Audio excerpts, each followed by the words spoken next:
How many days are we going to travel to heaven?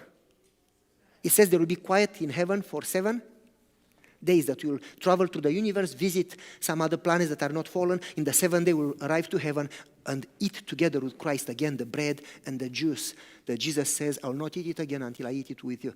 But I'm not going to stop right now in details. Anyway, one day we'll be home. And I can hardly wait for many reasons, but one of them to see Jesus face to face. So let's start. Let's start. Revelation 21. John is on Patmos, on the island. The emperor tried to kill him and asked him to stop preaching. He didn't. Threw him in boiling oil. And by miracle, he didn't die, the history says. So the emperor exiled him on an island far away that was a rock, a stone career. It was a place that a stone mine, they would get rocks from. There was nothing except rocks. And John on that island has the vision and sees the new heaven. And there, he doesn't focus on this earth, on this Jerusalem. Obviously says, I saw the new Jerusalem coming out from heaven, from God. His focus shifts from here to there. And by the way, because today there is a lot of here talk. Jerusalem is going to be rebuilt. Jerusalem, people think that the Bible talks about this Jerusalem. John doesn't see this Jerusalem in Palestine, in Israel. He sees that Jerusalem.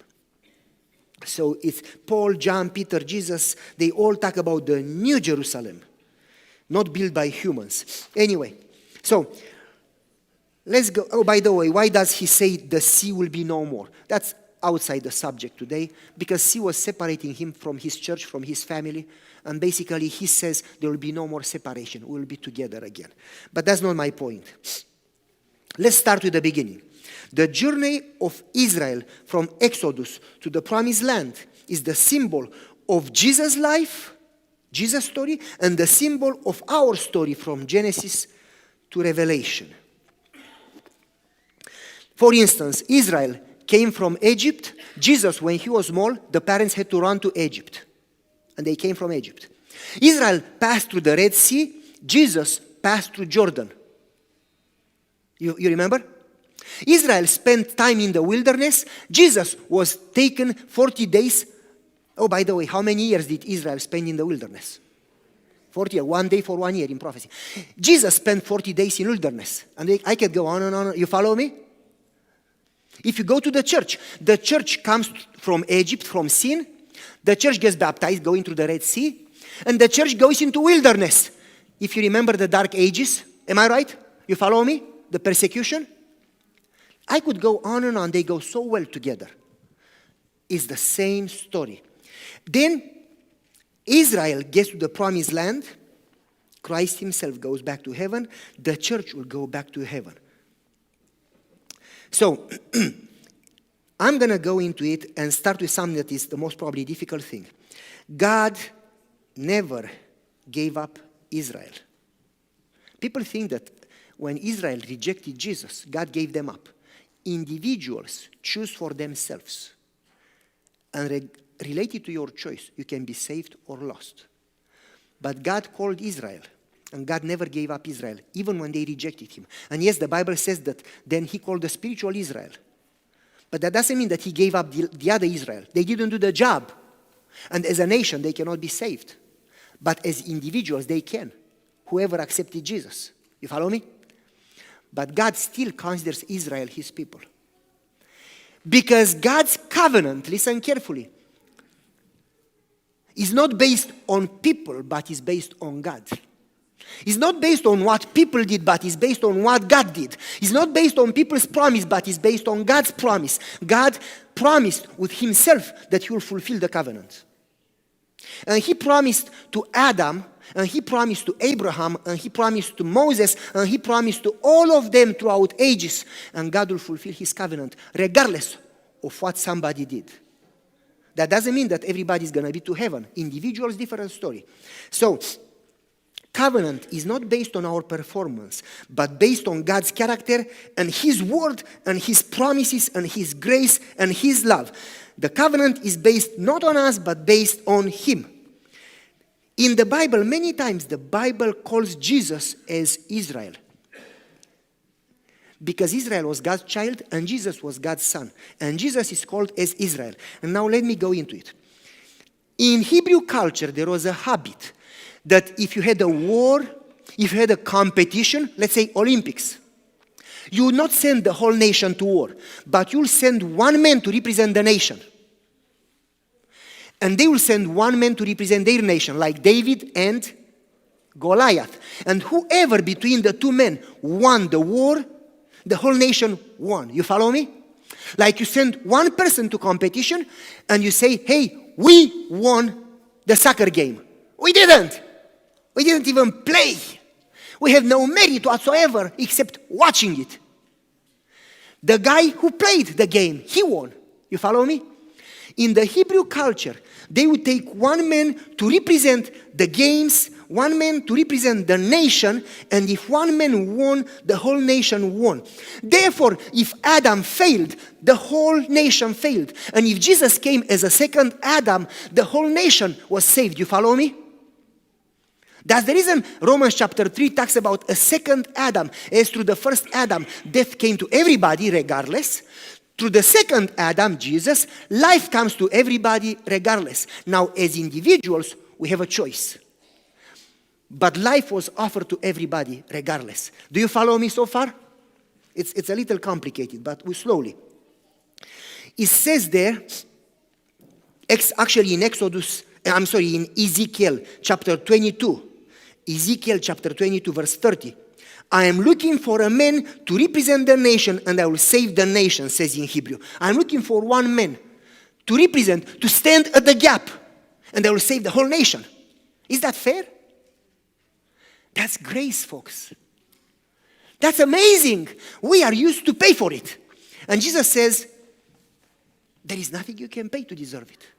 All you can do, you can love me back. We don't get it. It seems so difficult. It seems so cheap. It was not cheap. It cost Jesus blood. How could that be cheap? And God says, give me one person that would fulfill the covenant. And because of one person, the whole nation would fulfill the covenant. And Jesus came as the one human being that was God and man. And he fulfilled the covenant. And therefore he is called Israel, the son of God. Israel was the child of God. And therefore Israel could be saved. And I am talking about the whole Israel, not as a nation, but whoever makes a covenant with God to be God's children, Abraham's children in faith. You follow me? Everybody. So, we said that God didn't give up Israel, but the covenant was not based on what they would do, but based on what God would do, based on His word, His promise, His performance, not our performance. Therefore, Israel's story is Jesus' story, is our story, is the church history story. So, in fact, I could give you examples from the Bible, not only David and Goliath, but several examples in the Bible. So, we go, I love when it says in Revelation 21, He will be with them. It's all about being back with God. This is the promise, and it's going to be fulfilled through Jesus in all His children who choose Jesus. They will get to the promised land. So don't be discouraged when you look to self. You are never called to look to self. You are called to look to Jesus. So let's go from the beginning. Adam. Genesis chapter 3, verse 24. It says after they sinned, He drove them out of the garden. And He put a cherubim, He placed, it doesn't say a, because it would be cherub. He placed cherubim, that's plural, and if you look in Hebrew, 2 cherubim in Hebrew, and the sword to guard the way to the tree of life. Is this bad or good? What do you think? They lost the garden. They lost the access to the tree of life. Basically, they were about to die.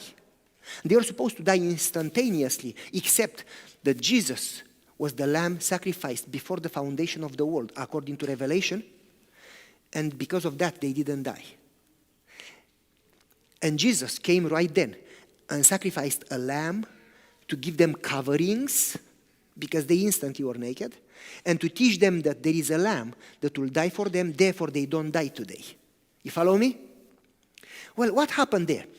When God put two cherubim with a sword of fire. Folks, so many times in the Bible, we look to the words and don't look to the context. And I also hate to say many times the translation is not as good as the original, because every translation is an interpretation. For instance, where it says God told Cain, sin is at the door, but you should master it.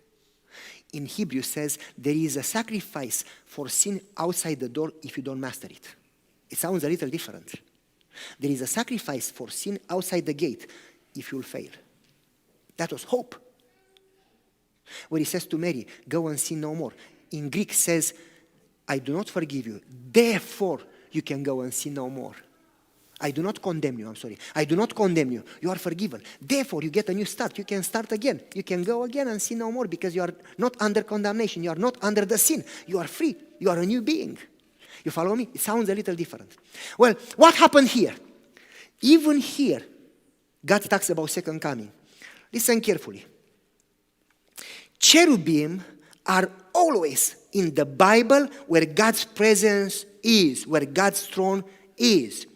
The picture there in Genesis is that there was the throne of glory where God was. There were two cherubim, left and right of the throne. There was a water of life coming from under the throne, you remember? There was the tree of life growing over the water, left and right there in God's presence. When God put the cherubim and the sword, the word in English, oh, by the way, the Bible says in Psalm 80, verse 1, you are enthroned between cherubim. Is it clear? Is it plain for everybody? In this, God is actually giving Adam and Eve a little glimpse of the sanctuary. As all hope seems to be gone, as they leave the garden, as they are supposed to die, as they bury their first son, actually second, God gives them a glimpse into the plan of salvation, a glimpse of the greatest hope, the second coming. How? Listen, folks. The word used, sword of fire, is Shekan. You know where that word comes from? What is coming from him? Shekinah.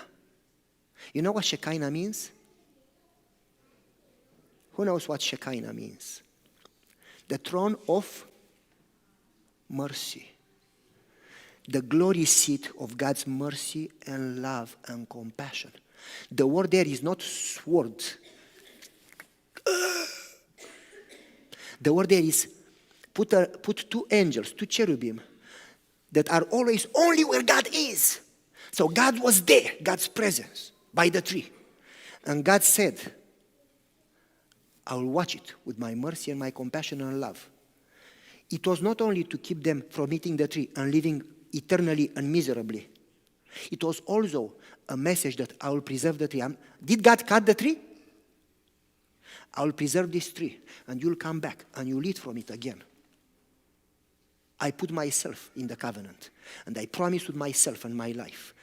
And then Jesus sacrificed the lamb. And he said, you see this lamb? I'm going to pay myself for you, and you will come back and eat again. That was the